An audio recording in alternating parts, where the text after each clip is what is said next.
হরামজাদা, দেখে চলতে পারিস না? চোখকে আসমানে রেখে আসছিস? Sorry madam. কিসের সরি রে কুত্তা, কিসের সরি? আমি বুঝতে পারিনি এমনটা হবে। আমার এত সুন্দর ফুলটার কি হবে এখন? অন্য একটা এনে দিই। এনে দেই কি? হ্যাঁ, অবশ্যই আনবি। আমার এমন ফুলেই চাই, নয়তো তোর খবর আছে। যা, এক্ষুনি নিয়ে আয়। আনছি। 20 মিনিট অপেক্ষা করুন। যা তো, তাড়াতাড়ি নিয়ে আয়। কাব্য ফুল নিতে বেরিয়ে পড়ল। আসলে হয়েছে কি, সকালে কাব্য ফ্রেশে তাড়াতাড়ি করে ওর রুম থেকে বের হতে মাহির সাথে ধাক্কা লাগে ওর। আর মাহির হাতে একটা লাল গোলাপ ছিল, সেটা হাত থেকে ছিটকে কাব্যের পায়ের নিচে পড়ে পিষে যায়। আর সেই জন্যই এত কিছু হলো। আসুন পরিচয় পর্বটা শেষ করি। ছেলেটির নাম কাব্য আর মেয়েটির নাম মাহি। কাব্যর এই পৃথিবীতে আপন বলতে কেউ নেই। কাব্যর বয়স যখন 5 বছর, তখনও অনাথ হয়ে যায়। ছোট থেকে অনাথ আশ্রমে বড় হয়েছে কাব্য। ওর বয়স যখন 17 বছর, তখন একজন ভদ্রলোকের খুব ভালো লাগে কাব্যর ব্যবহার। আর পরে কাব্য যখন অনার্স প্রথম বর্ষে ওঠে, তখন সেই ভদ্রলোক তাকে বাড়িতে নিয়ে আসে। ভদ্রলোকটির নাম রাসেল। আর হ্যাঁ, অনাথ আশ্রমে থাকলে কি হবে, একজন ধনী ব্যক্তি কাব্যর লেখাপড়ার খরচ দিতেন, তাই পড়তে পেরেছে। আর অনার্স থেকে তো রাসেল সাহেব খরচ বহন করেছে। মাত্র 5 মাস হলো রাসেল সাহেবের বাড়িতে এসেছে। ওনার স্ত্রী কাব্যকে খুব ভালোবাসেন, আর রাসেল সাহেবও। আর এই মাহি সেই রাসেল সাহেবের দেমাগী অহংকারী সুন্দরী একমাত্র মেয়ে। ছোট থেকে মাত্র একটা মেয়ে হয়, কেউ তাকে শাসন করেনি। সবার আদর ভালোবাসায় বড় হওয়া আজকে মাহির এমন অবস্থা। মাহি এবার অনার্স 3য় বর্ষে পড়ালেখা করে, আর কাব্য 1ম বর্ষে। কাব্য মাইকে ম্যাডাম বলে ডাকে, কারণ মাহি ওকে বলেছে তাই। এখন বর্তমানে আসি। কাব্য বাজার থেকে একটা লাল গোলাপ ফুল কিনে নিয়ে আসলো। মাহি ওর রুমেই ছিল। কাব্য বাইরে থেকে দরজায় কড়া দিল। ভেতরে আয়। ম্যাডাম, এই যে আপনার ফুল। ওয়াও, অনেক সুন্দর তো এটা। জি, সেজন্যই এনেছি। বাহ, বুদ্ধিও হয়েছে দেখছি। আপনার সামনে তো আমি কিছুই না। তা কিউট একটা চেহারা তোর, কোনো মেয়ের প্রপোজ পাসনি? না মানে? বল বল, সমস্যা নেই। পেয়েছি। তা কয়টা পেয়েছিস শুনি? 9টা। বাহ, ভালো তো। জি। আমাকে কেমন লাগে? মানে ঠিক বুঝলাম না। বল বল, কেমন লাগে? জি ম্যাডাম, ভালো। কতটা ভালো? খুব সুন্দর লাগে। হারামি, আমার দিকে নজর দিস, তাই না? না ম্যাডাম, সত্যি আমি আপনাকে নজর দিই না। তাহলে বললি কেন? আপনিই তো বললেন, তাই আপনার মন রাখতে বললাম। মুখে মুখে তর্ক করিস, তাই না? না তো। যা, আমার জুতোগুলো সাফ কর। জি ম্যাডাম। কাব্য সেখানে বসে জুতো পরিষ্কার করতে লাগলো। ছেলেটা আসলে পাগল। ওকে যে একটু সাহায্য করে কিংবা ভালোবাসে, তার কথা ফেলতে পারে না। যেমন রাসেল সাহেবের কাছে কথা দিয়েছে, যেটাই হোক না কেন এই বাড়ি থেকে কখনো কাব্য ছেড়ে যাবে না। মাহি সবার সামনে এত খারাপ ব্যবহার করে না, কিন্তু মাঝে মাঝে ওর মা বাবার সামনে খারাপ ব্যবহার করে কাব্যর সাথে। কিন্তু তারা কিছু বলতেও পারেন না। নিজের একমাত্র মেয়ে যদি কিছু করে বসে, তাই আর কি। বেচারা সবকিছু মুখ বুজে সহ্য করে। মাঝে মাঝে রাত জেগে খোলা আকাশের দিকে তাকিয়ে থাকে আর অঝোর ধারায় পানি ফেলে। এটাই হয়তো ওর জীবন। হয়তো ওর কপালে এমন সব অত্যাচার লেখা আছে। আর কাব্য এটাও মানে যে একদিন ওর কপালে সুখ আসবে, কিন্তু সেটা কবে আসবে সেটাও জানে না। মাঝে মাঝে ভাবে হয়তো সেই সামান্য সুখটুকু ওর কপালে নেই। জুতোগুলো পরিষ্কার করে কাব্য নিচে চলে আসলো। এসে সামান্য নাস্তা করে নিল। তারপরে ও রুমে গিয়ে আবার একটু ফ্রেশ হয়ে ভার্সিটি যাওয়ার জন্য রেডি হলো। বাড়ি থেকে ভার্সিটি প্রায় 3 কিমি দূরে। মাহি রোজ ওদের গাড়ি করে যাতায়াত করে, আর কাব্য হেঁটে হেঁটে চলাফেরা করে। রাসেল সাহেব একটা বাইক কিনে দিতে চেয়েছিল, কিন্তু সে না করে। রাসেল সাহেব জোর করা সত্ত্বেও সে নিতে অস্বীকার করে। তো কাব্য রেডি হয়ে হেঁটে হেঁটে যেতে শুরু করলো ভার্সিটিতে। একটু পরে মাহিও রেডি হয়ে বেরিয়ে পড়লো গাড়ি নিয়ে। 20 মিনিট সময় লাগে কাব্যর, আর মাহির সময় লাগে মাত্র 5 মিনিট। কলেজে পৌঁছে মাহি গাড়িটা পাশে রেখে একটা গাছের নিচে বসে আছে। একটু পরে কাব্য ভার্সিটিতে আসলো। ওই এদিকে শোন। জি ম্যাডাম, বলেন। এই নে চাবি, আর গাড়িটা পার্ক করে আয়। জি। তাড়াতাড়ি। আচ্ছা। কাব্য চাবিটা নিয়ে গাড়িটা পার্ক করে আসলো। কাব্য আরো আগে কার গাড়ি চালানো শিখেছে, তাই সমস্যা হয় না। আর তাছাড়াও মাঝে মাঝে কাব্যকে গাড়ি পার্ক করতে বলে। ম্যাডাম, এই নিন চাবি। তোর কাছেই রাখ। কেন? রাখতে বলেছি, রাখবি, এত প্রশ্ন কিসের? আচ্ছা, রাখছি। সে চাবিটি তার পকেটে রাখলো। বিকেল 5টার দিকে ভার্সিটির ক্লাস শেষ হলো। কাব্য সোজা গাড়ির কাছে আসলো, কারণ চাবি ওর কাছে আছে। একটু পরে মাহিও গাড়ির কাছে আসলো। নে, ড্রাইভ কর তুই। আমি? আজ থেকে তুই আমার পাক্কা চাকর, সব কাজ করবি আমার। জি। আজ থেকে তুই আমার গাড়ির ড্রাইভার। হুম। এখন তাড়াতাড়ি বাসায় চল। জি, উঠুন। মাহি পিছনের সিটে বসলো, আর কাব্য গাড়ি ড্রাইভ করে বাসায় নিয়ে আসলো। মাহি গাড়ি থেকে নেমে বাসার ভিতরে চলে গেল, আর কাব্য মাহির পিছন পিছন বাসায় প্রবেশ করলো। বাসার ভিতরে যেতেই বাঁচাও বলে চিৎকার করে উঠল। বাসার ভিতরে প্রবেশ করার একটু পরেই মাহি সিঁড়ি বেয়ে উপরে উঠে ও রুমের দিকে যাচ্ছিল, আর তখনই হঠাৎ মাহির পা পিছলে যায়। বাঁচাও বলে চিৎকার দিয়ে ওঠে। কাব্য দৌড়ে গিয়ে মাহিকে ধরতে চায়, কিন্তু অনেক দেরি হয়ে যায়। মাহি সিঁড়ি থেকে নিচে পড়ে অজ্ঞান হয়ে যায়, আর মাথাটা একটু ফেটে যায়, সেই জন্য রক্ত পড়ছিল। এই দৃশ্য দেখে মাহির মা দৌড়ে এসে মাহির মাথাটা কোলে নিয়ে ওকে ডাকতে আর কাঁদতে লাগলো। তখন কাব্য গিয়ে মাহিকে কোলে করে নিয়ে গাড়িতে নিয়ে আসলো, আর সাথে সাথে ওর মাও আসলো। মাহির বাবা তখন বাসায় ছিল না। গাড়িতে উঠিয়েই তাড়াতাড়ি করে কাব্য নিচে ড্রাইভ করে ওকে হসপিটালে নিয়ে আসলো। 20 মিনিটের রাস্তা 10 মিনিটে আসে, তাহলে বুঝতেই তো পারছেন কত স্পিডে গাড়িটা নিয়ে এসছে। গাড়ি থেকে নেমে আবার মাইকে কোলে করে নিয়ে হসপিটালের ভিতরে এনে একটা বেডে শুয়ে দিল। তখন 2 জন নার্স আর একজন ডাক্তার এসে ওকে অপারেশন থিয়েটারে নিয়ে যায়। তখন কাব্য মাহির বাবাকে ফোন করে ডেকে নিল। খবর শুনে তিনিও সাথে সাথে চলে আসলেন। প্রায় 30 মিনিট পরে ডাক্তার অপারেশন থিয়েটার থেকে বের হলো। একটু ফেটে গেছে, কিন্তু সমস্যা নেই, আমরা সেলাই করে দিয়েছি। ধন্যবাদ। আমার মেয়ের কিছু হবে না তো? ডক্টর, কতদিন লাগবে সুস্থ হতে? 7 দিন তো লাগবেই, কিন্তু কিন্তু কিন্তু কি? যদি 1 ব্যাগ রক্ত দেওয়া হয় তো ভালো হবে, কারণ রোগীর শরীর থেকে একটু রক্ত বলতে প্রায় 1 ব্যাগ রক্ত পড়েছে, তাই যদি রক্ত দেওয়া হয় তো ভালো হবে। এই কথা এখন বলছেন? কেমন ডাক্তার আপনি? কিন্তু আমার মেয়ের রক্তের গ্রুপ তো ও নেগেটিভ। জি। এখন রক্ত পাবো কোথায়? আঙ্কেল, আমার রক্তের গ্রুপ ও নেগেটিভ। তুমি দাও বাবা, প্লিজ। আঙ্কেল, এইভাবে বলছেন কেন? আমি দেবো তো রক্ত, চিন্তা করবেন না। ওকে, চলো তুমি আমার সাথে। জি, চলুন। চলো। ডাক্তার ওকে অন্য একটা রুমে নিয়ে গেল। কিছুক্ষণ পরে কাব্য বেরিয়ে আসলো, আর ডাক্তার সাহেব 1 ব্যাগ রক্ত নিয়ে মাহির কেবিনে গেল। রক্ত দেওয়ার পরে কাব্যকে রাসেল সাহেব বাসায় রেখে গেলেন। আসার সময় কিছু ভালো ভালো রক্ত হওয়ার জন্য উপকারী ফল কিনে নিয়ে আসলেন কাব্যের জন্য। এইবার কাব্য কিছুটা খুশি, কারণ মাহি তো অসুস্থ আর সেও রক্ত দিয়েছে, তাই একটু আরামে থাকতে পারবে। আর মাহি রোজকার অত্যাচারের থেকেও কিছুদিনের জন্য রেহাই পেল। 2 দিন পরে কাব্য সুস্থ হলো ঠিক মতো, তাই ও আবার ভার্সিটি যাওয়া শুরু করলো।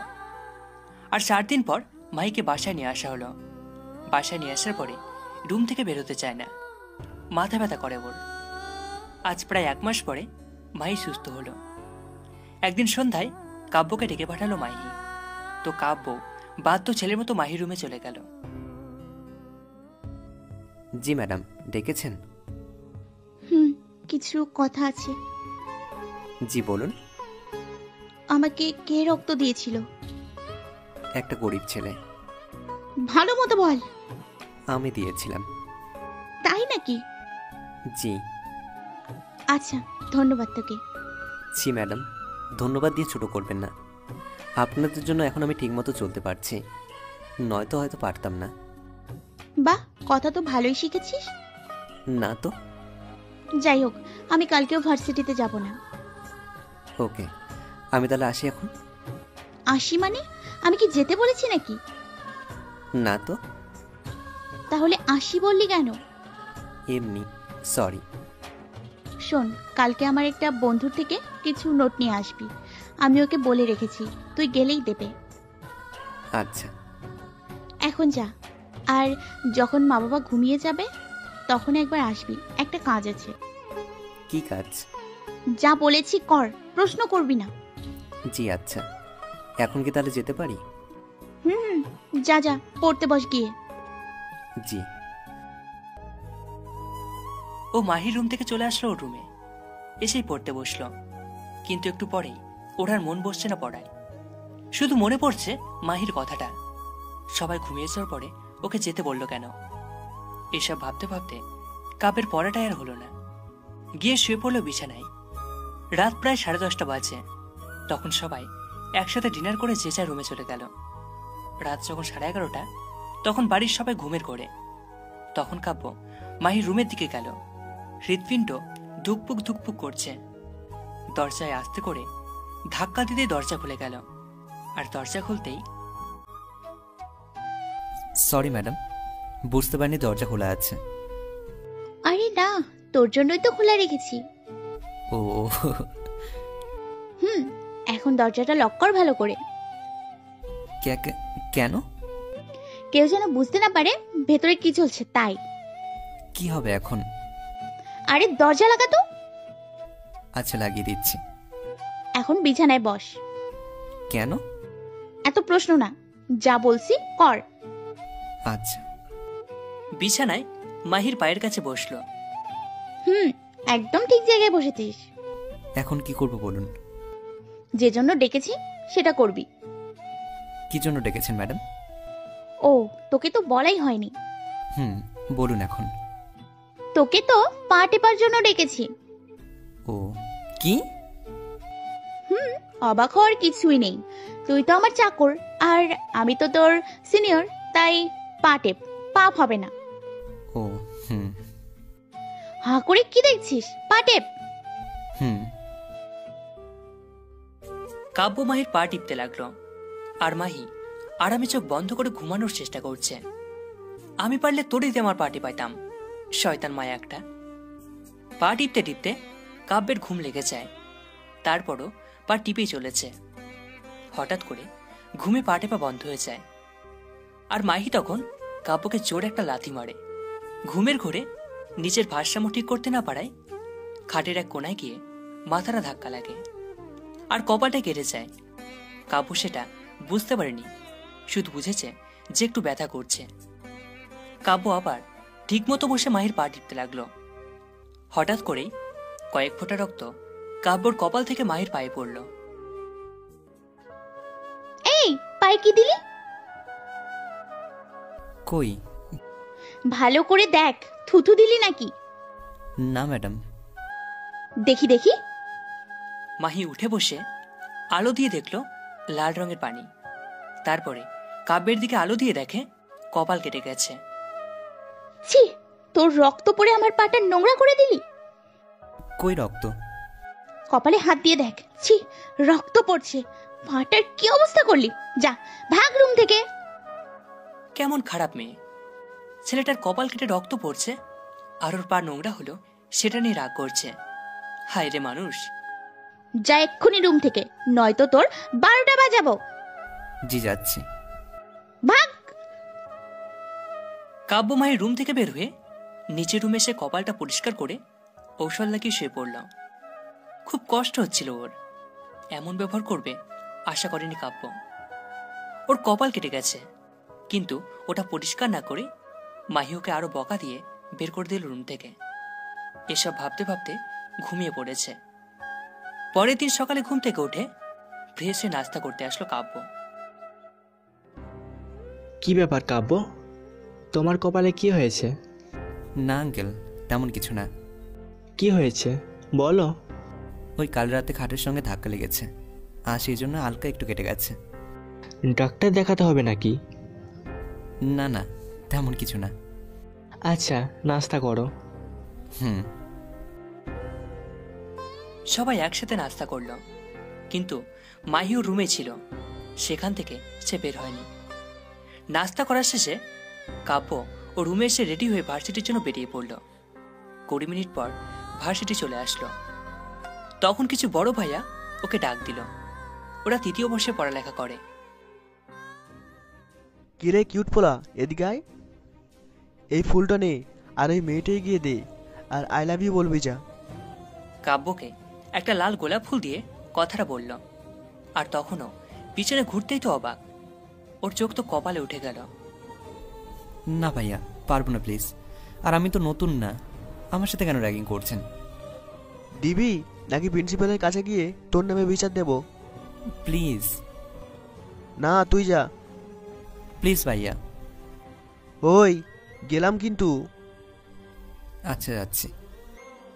কাব্য ফুলটা হাতে নিয়ে 1 পা 2 পা করে এগোতে এগোতে ওর কাছে চলে গেল। I love you. শয়তান ছেলে, লজ্জা করে না বড় আপুকে প্রপোজ করিস? আপু বিশ্বাস। চুপ কর, লুচ্চা কোথাকার। না আপু। আবার মুখের উপর কথা বলিস? মাহি ঠিক করে তোকে মারে। আপু আমি ইচ্ছে করে প্রপোজ করিনি। তো কি নিয়ে প্রপোজ করছিস? 2টা বড় ভাই আমাকে প্রপোজ করতে বললো। মানে? ওই যে দেখেন, ওই 2টা বড় ভাই। আচ্ছা তুই দাঁড়া, আমি আসছি। মারিয়া ওই দুটো ছেলের কাছে চলে গেল। গিয়ে অনেক কিছু বলে দূর থেকে বোঝা যাচ্ছে। তারপরে ছেলে দুটো মাথা নিচু করে চলে গেল। মারিয়া আবার কাব্যের কাছে চলে আসলো। কাব্য মাথা নিচু করে দাঁড়িয়ে আছে। ছোট বাবু, সরি রে, আমি জানতাম না তো। হুম। এই মাথা উঁচু করো। জি আপু। খুব লেগেছে নাকি? এসব কিছু না। কেন? প্রায় প্রতিদিনই তো খেতে হয়, তাই। কেন? কি দোষ করো? এই যে আপনি যেমন না বুঝিয়ে মারলেন, ম্যাডামও ঠিক না বুঝিয়ে মারে। তোমার কিউট চেহারার মতন তুমিও ভালো। বাবা, লজ্জা পেয়েছো নাকি? জানি না। আচ্ছা বুঝেছি আমি। এখন ক্লাসে যাও, ছুটি হলে আমার সাথে এখানেই দেখা করবে। হুম। ক্লাসে যাও। হুম। টাটা। টাটা। কাব্য ক্লাসে চলে গেল। আর একটু পরেও মারিয়াও ক্লাসে চলে গেল। আপনারা নিশ্চয় ভাবছেন মারিয়াকে। মারিয়া হলো মাহির ফ্রেন্ড। আর মাহি এর কাছে নোট নিতে বলেছে। আর প্রপোজ করার কথা শুনে কাব্য ঘাবড়ে যায়। কারণ যদি নোটগুলো না দেয় তাহলে তো বাসায় মাহির 14টা বাঁচাবে। আশা করি এখন বুঝছেন। 5:30 ক্লাস শেষ হলো। কাব্য ক্লাস থেকে বের হয়ে সোজা সেই জায়গায় চলে গেল। একটু পরে মারিয়া চলে আসলো সেখানে। মাহি নোট নিয়ে যেতে বলেছে, তাই না? জি আপু। চলো। কোথায়? মাহির পাশে। ও। চলো তো। জি চলেন। মারিয়া আর কাব্য বেরিয়ে পড়ল। এই ফুকিন্নি থুকু, মারিয়ারও নিজস্ব গাড়ি আছে। হায় রে ফুকিন্নি রে, আমার তো নিজস্ব একটা মোবাইলও নেই। সে যাই হোক, একটু পরে ওরা দুজনে চলে আসলো বাসায়। বাসায় এসে কাব্য ওর রুমে চলে গেল, আর মারিয়া গেল মাহির রুমে। কিরে, কেমন আছিস? ভালোই। তুই? ভালো। এই নে তোর নোট। দে দে। আজকে কি হয়েছে জানিস? কি হয়েছে রে, বল না। প্রপোজ করেছে। ও মা, তাই? হুম। কে রে ছেলেটা? ছেলেটা আমাদের জুনিয়র, কিন্তু খুব ভদ্র আর কিউট। কে সে? কাব্য। কি বললি? কাব্য। ওই, তুই কোন কাব্যর কথা বলছিস? কেন? তোদের বাসায় যে থাকে সে কাব্য। কি? হুম। আচ্ছা। কথাটা বলে মাহি খাট থেকে নেমে সোজা কাব্যর রুমের দিকে চলে গেল। গিয়ে দরজা খুলে কাব্যের কাছে গেল আর ঠাস ঠাস করে 4টে থাপ্পড় বসিয়ে দিল কাব্যর গালে। কাব্য তো হাবলার মতো তাকিয়ে আছে মাহির দিকে। হঠাৎ এভাবে মারার কারণ কি? আর থাপ্পড়গুলো এতই জোরে ছিল যে কাব্যর ঠোঁট কেটে অনেকটা রক্ত পড়ছে। তখন মারিয়া আসলো কাব্যর রুমে, আর রুমে আসতেই, হাই আল্লাহ, ওই কি করলি ছেলেটার? ঠিক করেছি। না, ঠিক করিসনি। হ্যাঁ ঠিক করেছি। ওর সাহস কি করে হয় তোকে প্রপোজ করার? চুপ। না জেনে না বুঝে আগে আগে শাস্তি দেওয়াটা তো তোর অভ্যাস হয়ে গেছে, তাই না? মানে? তারপরে মারিয়া ওকে সবকিছু খুলে বলল। আর ওসব কথা শুনে মাই সোজা কাব্যের রুম থেকে বের হয়ে চলে গেল। খুব লেগেছে, তাই না? না না, এ কিছু না। বুঝি। ইস, রক্ত পড়ছে তো। টেবিলে তুলো ঢাকা ছিল, ও সেখান থেকে কিছু তুলো নিয়ে রক্তগুলো মারিয়া নিজেই পরিষ্কার করতে লাগলো আর সামান্য ঔষধ লাগিয়ে দিল। এ কি, কাঁদছো কেন? জীবনে কেউ এভাবে যত্ন নেয়নি তো। আমি কই যত্ন নিলাম? এটুকু তো করতেই হবে মানুষ হিসাবে। আমার কপালে এই সুখটুকু জোটেনি। ও আচ্ছা, মন খারাপ করো না। হুম। একটা কাজ করলে কেমন হয়? কেমন কাজ? আজ থেকে আমরা বন্ধু। কিন্তু তা কিভাবে সম্ভব? কেন সম্ভব না? কেন? আপনি তো আমার সিনিয়র। তো বন্ধু কিভাবে? আপনি তো বড় আপু। চুপ, একদম চুপ। আপু ডাকবে না। কিন্তু আবার কথা বলে? ওকে, কিন্তু তারপরে একটা বড় সমস্যা আছে। আবার কি? আপনি বড় লোক আর আমি গরিব। ফকির বললেও চলে। চুপ, তুমি তো মানুষ। জি। তাহলে আর কোনো কথা হবে না। আমি তাহলে আপনাকে কি বলে ডাকবো? কেন নাম ধরে ডাকবে? কি? এটা হবে না।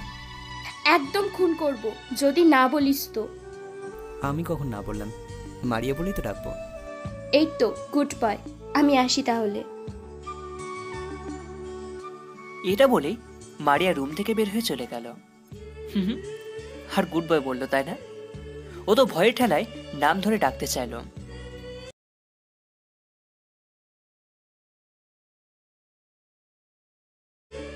পরের দিন সকালে মাহি আর কাব্য একসাথে ভার্সিটির জন্য বেরিয়ে পড়ল।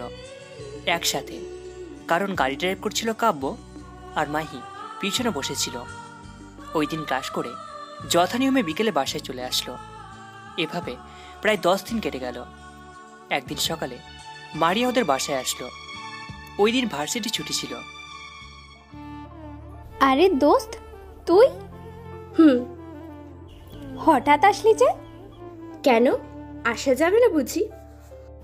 আরে না, তুই যখন ইচ্ছা আসবি। তা চা কফি কিছু খাওয়াবি না? দাঁড়া। কাব্য, এই কাব্য, ওকে ডাকছিস কেন? কফি আনতে। তখন কাব্য আসলো। জি ম্যাডাম, বলুন। যা, 2টা কফি নিয়ে আয়। আচ্ছা। কথাটা বলেই সোজা নিচে কফি নিতে চলে আসলো। ওকে পাঠালি কেন? ও তো চাকর না। আরে না, চাকরি, তুই বুঝবি না। কেন? এই যে কফি। ম্যাডাম, এটা আপনার। আর মারিয়া, এটা তোমার। এই কথা শুনে মাহি কফির কাপটা পাশে রেখে কাব্যের দিকে ছুটে আসলো। এসে ঠাস করে একটা থাপ্পড় দিল কাব্যের গালে। আবার থাপ্পড়টা দিতে যখন হাত তুলল, তখন মারিয়া মাহির হাতটা ধরে মাহির গালে ঠাস করে একটা থাপ্পড় দিল। মাহি গালে হাত দিয়ে পুরোই অবাক হয়ে মারিয়ার দিকে তাকিয়ে আছে।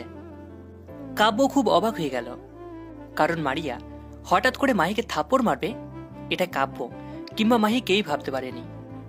মাহি গালে হাত দিয়ে আছে। আমি জানি তুই কেন কাব্যের গায়ে হাত তুললি। শোন, আমি ওকে তুমি করে বলতে বলেছি, আর সেই জন্য তোর ওকে মারাটা একদম ঠিক হয়নি, তাই সেটার একটু শাস্তি তোকে আমি দিলাম। ওই জানোয়ারটার জন্য তুই আমাকে মারলি? চুপ কর, জানোয়ার ও না, জানোয়ার তো তুই। কি বললি তুই? হ্যাঁ ঠিকই বলছি, কারণ ছেলেটা মোটেও খারাপ না, সবসময় তোর কথা শোনে, কিন্তু তুই ওকে অল টাইম মারিস, তারপরও কোনো প্রতিবাদ করে না। অনেক দিন ধরে এমনটা দেখছি। আমি কিছু বলিনি, কিন্তু আজকে না বলে থাকতে পারলাম না। ওর জন্য আমাকে অপমান করছিস তুই? না, অপমান না রে, শুধুমাত্র তোর চোখ খুলতে চাইছি। ভালো তো। আর ইচ্ছা করছে না থাকতে, চলি রে। না, পরে যাস। না, পারবো না, চলে যাবো এখনই। না, যাস না। বাই। বলেই মারিয়া ওর রুম থেকে বের হয়ে চলে আসলো। মাহি পিছনে কয়েকবার ডাক দিলেও মারিয়া না শোনার ভান করে গাড়িতে বসে সেখান থেকে চলে যায়। মারিয়া কোনোদিনও মাহির সাথে এরকম খারাপ ব্যবহার করেনি। মারিয়া হলো ওর সবচাইতে কাছের এবং সব থেকে ভালো বন্ধু। মাহির খুব মন খারাপ হলো, আর কাব্যর উপর প্রচন্ড রেগে গেল, কারণ ওর জন্যই আজকে মারিয়া এমন আচরণ করলো। বাসায় প্রবেশ করে মাহি সোজা কাব্যের কাছে গেল। কি বলেছিস তুই ওকে? বল। জি, আমি তো কাউকে কিছু বলিনি। তাহলে মারিয়া আমার সাথে এমন ব্যবহার করলো কেন? বিশ্বাস করুন, আমি কিছু বলিনি ওকে, আর ও এমন কেন করলো তা আমি জানি না। তোর শাস্তি তুই ঠিক পেয়ে যাবি। বিশ্বাস করুন, আমি কিচ্ছু বলিনি। চুপ, একটা কথাও বলবি না তুই। মাহি আর কোনো কথা না বলে কাব্যের সামনে থেকে চলে আসলো ওর রুমে। কাব্য মন খারাপ করে আর ভয় নিয়ে ওর রুমে চলে গেল। না জানি কেমন শাস্তি দেবে ওকে। ওই দিন রাতে খাওয়া দাওয়া করে সবাই যার যার রুমে চলে গেল। রাত প্রায় 12টা বাজে। তখন মাহি এসে কাব্যকে ডেকে নিয়ে গেল তার রুমে। পাটে আজকে না টিপলে হয় না? চুপ কর, টেপ বলছি। খুব ঘুম পেয়েছে, আর অনেক রাত হলো, কালকে টিপে দেব। আর একটা কথাও বলবি না। আমাদের খেয়ে পড়ে আমার সামান্য কাজটুকু করতে পারবি না? পারবো। তাহলে কাজটা কর বলছি। তারপরে মাহি শুয়ে পড়ল, আর কাব্য মাহির পায়ের কাছে বসে ধীরে ধীরে মাহির পা টিপতে লাগলো। হা রে, কত কষ্ট বেচারির। রাত যখন 1টা বাজে, ঠিক তখন হয়েছে? হয়েছে, আর টিপে দিতে হবে না, আবার কালকে দিবি। এখন তাহলে আসি ম্যাডাম। না, জুতোগুলো পরিষ্কার করে দিয়ে যা। এখন? তো কি, পরের কথা বলছি আমি, এখনই পরিষ্কার কর, যা। আচ্ছা। বেচারার কত কষ্ট, রাত জেগে এসব কাজ করতে হচ্ছে। আসলে মাহি একটা খাঁটি শয়তান। ইচ্ছে করছে 2-4টে থাপ্পড় দিই, কিন্তু মেয়েদের সম্মান করি, তাই মারতে পারলাম না। জুতোগুলো পরিষ্কার করার পরে মাহি ওকে চলে যেতে বলেনি, কারণ মাহি ঘুমে বিভোর। জুতোগুলো পরিষ্কার করে কাব্য রুমে গিয়ে শুয়ে পড়ল। পরের দিন সকালে ঘুম থেকে উঠে হালকা নাস্তা করে বেরিয়ে পড়ল ভার্সিটির উদ্দেশ্যে। কাব্য গাড়ি ড্রাইভ করছিল, আর মাহি পিছনের সিটে বসেছিল। ভার্সিটি পৌঁছে মাহি গাড়ি থেকে নেমে ক্লাসরুমে চলে গেল, আর কাব্য গাড়িটা পার্ক করে একটা জায়গায় গিয়ে বসলো। তখন মারিয়া হঠাৎ করে কোথা থেকে যেন আসলো। মিস্টার কিউট, কি খবর? আমি কিউট না তো? না রে পাগল, তুই তো খুব কিউট। কেমন আছো? ভালোই। তুমি কেমন আছো? এই তো ভালো। কালকে মাহি তোমাকে কি কিছু বলেছে? কই না তো। আমি জানি, বলতে হবে না তোমাকে। কালকে ওইভাবে চলে আসলে কেন? ভালো লাগছিল না তাই। আচ্ছা, ক্লাস শুরু হবে আমার, আর তোমাদেরও। আসি। হুম, আমিও। দুজন তাদের আলাদা আলাদা ক্লাসে চলে গেল। ছুটির পরে আবার বাসায়। এভাবে 4টে দিন কাটলো। পঞ্চম দিনে ভার্সিটি যাওয়ার কিছু ছেলে কাব্যের কাছে আসলো। এই, তুই কাব্য না? জি বলুন। ভালো হয়ে যা। আমি কি করলাম? আবার কথা বলছিস? আজব তো, আমি কি করলাম? তোকে শিক্ষা দিতে হবে, বুঝেছি। ওই কে রে তোরা? এত ভাব মারিস কেন? ভয় পাই না আমি, ওকে? সাহস দেখে। তোরা কোন ভার্সিটির রে? দাঁড়া, ভার্সিটি ছুটি হোক, তারপরে বোঝাবো। যা ভাগ, আমি ভয় পাই না। দেখে নেবো তোকে। দেখ, তোর সামনেই তো আছি। চল তো, একে পরে দেখবো। যা ভাগ। ছেলেগুলো চলে গেল আর কাব্য ক্লাসরুমে চলে গেল। সেদিন মাহি আর কাব্য ভালোভাবে বাসায় যায়। পরের দিনও ভালোভাবে কাটে। কিন্তু সপ্তম দিনে যখন ভার্সিটি পৌঁছে, তখন কাব্য ভার্সিটি থেকে বাইরে বের হলো একটা দোকানে যাওয়ার জন্য। হঠাৎ দ্রুত একটা বাইক আসছিল। বাইকটা দ্রুত কাব্যের দিকে আসছিল, কিন্তু কাব্য সেটা লক্ষ্য করেনি। কিন্তু যখন কাব্যের কাছে আসলো, তখনও পাশে একটু তাকালো। তাকিয়ে তো ওর চোখ আকাশে চলে গেল, কারণ বাইকটা একদম ওর কাছে চলে আসলো। সেখান থেকে দূরে যাওয়ার সময়টাও পেল না। ওই না। আর বলতে পারল না। বাইকটা কাব্যকে ধাক্কা দিল, আর ওই একটু দূরে গিয়ে ছিটকে পড়ল। বাইকটাও পড়ে যেত, কিন্তু চালক তার ভারসাম্য ঠিক রেখে সেখান থেকে চলে যায়। কাব্য একটু উঠে দাঁড়ানোর চেষ্টা করছিল, কিন্তু পারছিল না। আর তখন সেখানে সে 3জন ছেলে আসলো, যারা ওকে হুমকি দিয়েছিল, হাতে হকি স্টিক। সেদিন তো খুব বকবক করছিলি, আজ বল কিছু। কাব্য কোনো কথা বলতে পারছে না। কয়েকটা জায়গা কেটে গেছে, কপাল থেকে টপ টপ করে রক্ত পড়ছে। কি রে, কি দেখছিস? কথা বল। সবাই হাসতে লাগলো, আর 3জন তাদের হকি স্টিক দিয়ে মারতে লাগলো কাব্যকে। ব্যথার যন্ত্রণায় কোকিয়ে উঠল। তারপরও ওদের মনে কোনো দয়া হলো না, মারতেই থাকলো। ব্যথায় কাব্য চিৎকার করছে। তখন কিছু লোক এগিয়ে আসলো, আর ছেলেগুলো কাব্যকে জোরে কয়েকটা মেরে বাইক নিয়ে সেখান থেকে চলে গেল। আর কাব্য ততক্ষণে ওর জ্ঞান হারিয়েছে, কারণ শেষের মারগুলো ওর মাথায় আঘাত করেছে, যার কারণে কাব্য তার জ্ঞান হারিয়ে ফেলেছে। লোকগুলো এগিয়ে আছে, তাদের মধ্যে একজন ভার্সিটির ছাত্র।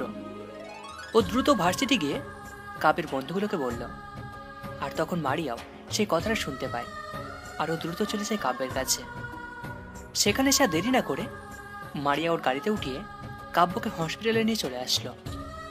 কাব্যর দুটো বন্ধুও ওদের সাথে আসলো।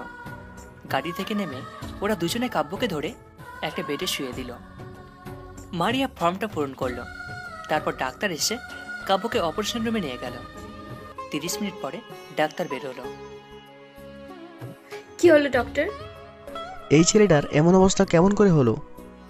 কিছু ছেলে নাকি মেরেছে আর বাইকের ধাক্কা দিয়েছে। ও, 4 জায়গায় সেলাই দিতে হয়েছে। কি কি হয়েছে?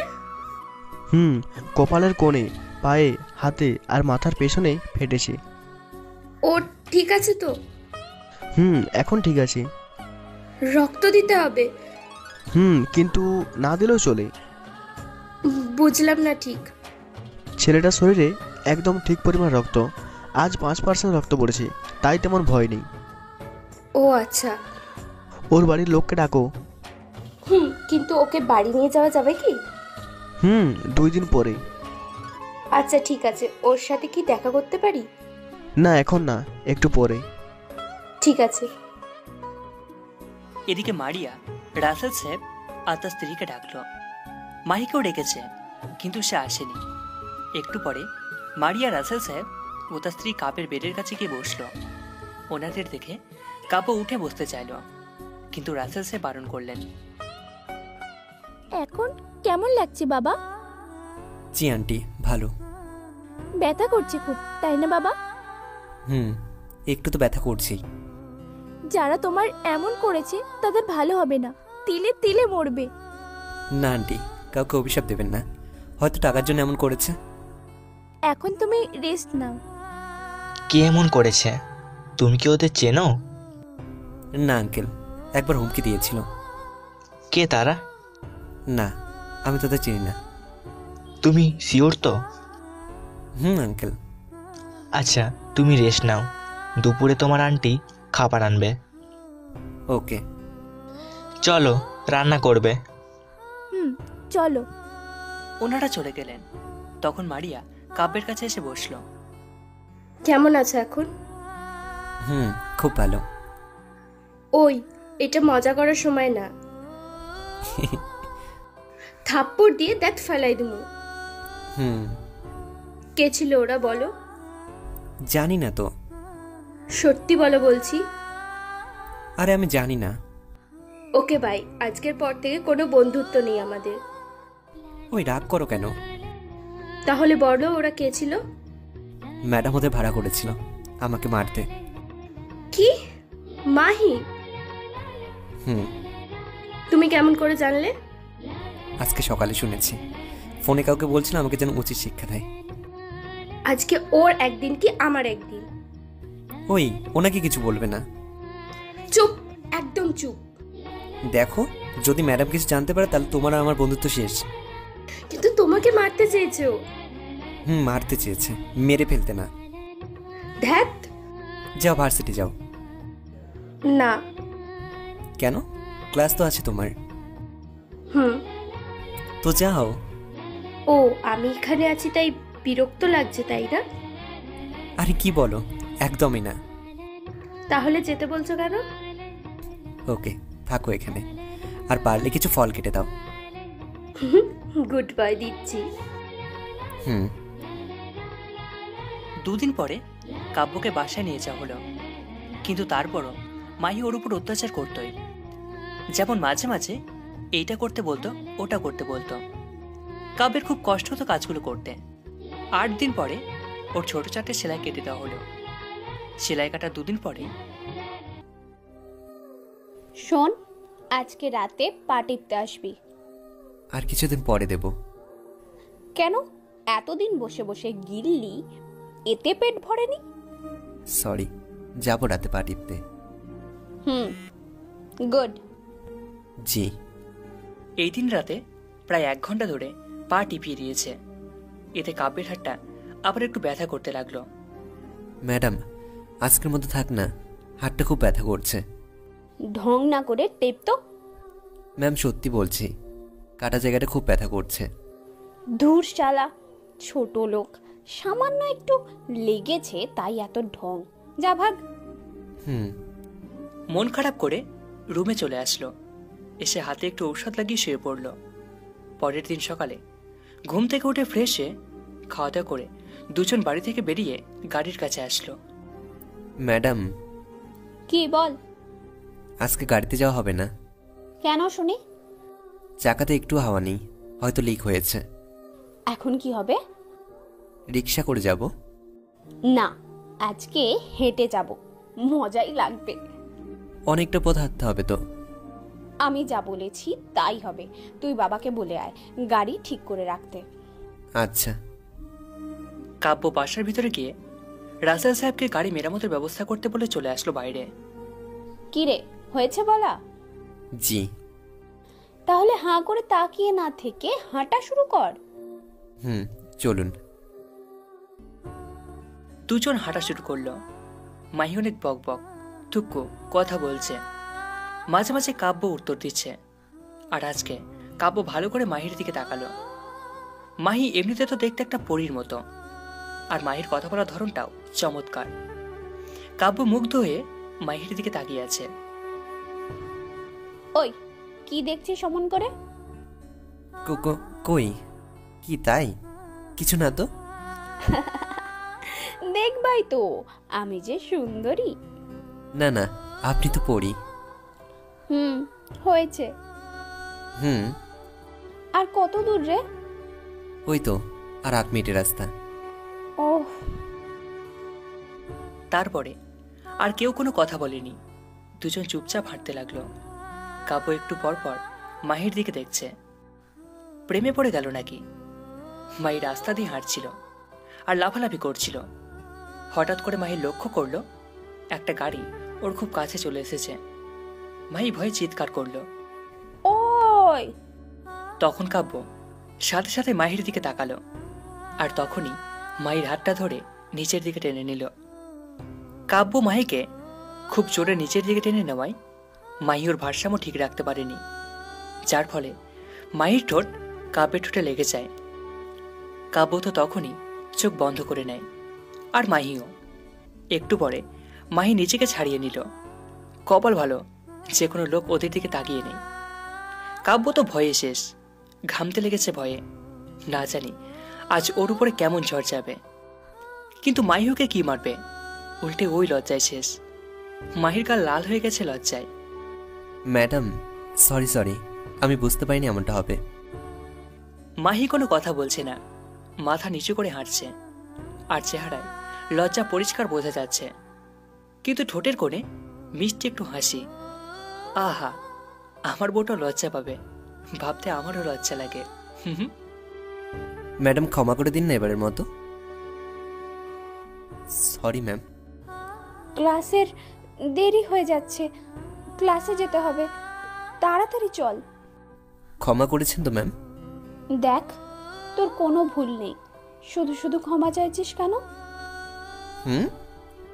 কাব্য তো অবাক, কারণ কার মুখে কি শুনছে।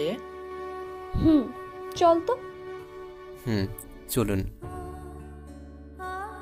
দুজন ভার্সিটি চলে আসলো। মাহি সোজা ওর ক্লাসরুমে চলে গেল, আর কাব্য একটা ফাঁকা জায়গায় গিয়ে বসলো। কিন্তু কাব্যর মন থেকে এখনো ভয় যায়নি, কারণ ওইটা মাহি। যে মেয়ে একটুতেই কত অত্যাচার করে, সে মেয়ে ঠোঁটে ঠোঁট পড়েছে কাব্যর। এবার না জানি কত বড় শাস্তি দেবে। হঠাৎ সেখানে মারিয়ার আগমন ঘটল। ডিয়ার কাব্য সাহেব, কি ভাবছো গো? অনেক কিছু। মানলাম, কিন্তু এমন করে ঘামছো কেন? অনেক বড় ঘটনা ঘটে গেছে, যে ভয়ে হাত পা কাঁপছে আমার। কি ঘটনা আমাকে একটু বলো না গো। না, বাদ দাও তো। ওই বলো। শুনবে তো? শুনবো, বলো। না গো, লজ্জা লাগছে না, আর ভয়ও না। ঢং না করে বলো তো। আচ্ছা শোনো। তারপর কাব্য সবকিছু খুলে বলল মারিয়াকে। এসব শুনে মারিয়া হাসতে হাসতে শেষ। তার মানে যে তোমাকে সহ্য করে না, সে তোমাকে কিস করলো? আরে না, ইচ্ছে করে না তো। যাই হোক, কিস তো। ধুর। আচ্ছা, একটা কথা বলি। বলো। আর হয়তো মাহি তোমার গায়ে হাত তুলবে না। কেন? আমি বলছি, মিলিয়ে নিও। মারবে রে, এইবার হয়তো আরো অনেক বড় শাস্তি অপেক্ষা করছে আমার জন্য। চুপ শয়তান, আমি বলছি না মারবে না। দেখবো নি কেমন সত্য হয় তোমার কথা। গো, সত্যিই হবে। হুস। আচ্ছা, আমি যাই ক্লাসে, মাহিকে একটু টাইট দিতে হবে। এই না না প্লিজ। ভয় পেও না, তোমার কথা বলবো না। প্রমিস? হ্যাঁ, প্রমিস। আচ্ছা, আমিও ক্লাসে যাই। যাও, গুড বাই। কাব্য ক্লাসে চলে গেল, আর মারিয়া ওর ক্লাসরুমের দিকে গেল। গিয়ে মাহির পাশে বসলো। কেমন আছেন মিস? জানি না রে। মানে? না মানে ভালোই আছি, তুই কেমন আছিস? ভালোই, কিন্তু কিন্তু কি? একটা বিষয় আমার মাথায় ঢুকছে না। কি কথা বল। না থাক, বাদ দে। বল না। ওইদিকে দেখলাম কাব্যর চেহারায় লজ্জা আর ভয়, আর এইদিকে তোর চেহারায় লজ্জার ছাপ দেখা যাচ্ছে। কই, আমি কেন লজ্জা পাবো? আমি কি জানি কেন। আচ্ছা, কাব্য কি ভয়ে ঘামছে নাকি? আর বলিস না, ভয়ে ঘামছে, হাত পা কাঁপছে ওর, আর গাল লাল হয়ে আছে।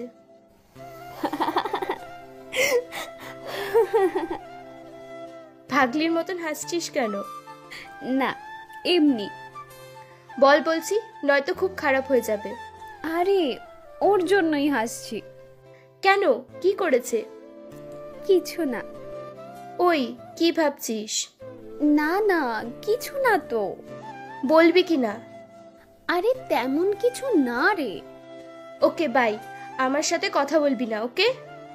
সোনা রাগ করে না, বলছি বস। শুনবো না। সরি রে বাবু, বস বলছি। তারপরে মারিয়া আবার ওইসব কথা শুনলো মাহির কাছে। এসব কথা বলতে গিয়ে মাহির গাল আবার লাল হয়ে গেছে। ও মা, এ মায়ের এত সরব পাচ্ছে কেন? কিরে, এত লজ্জা কবে থেকে জন্ম নিল তোর? কই লজ্জা পেলাম? তাহলে গাল এত লাল হলো কেন? জানি না। একটা কথা বলি?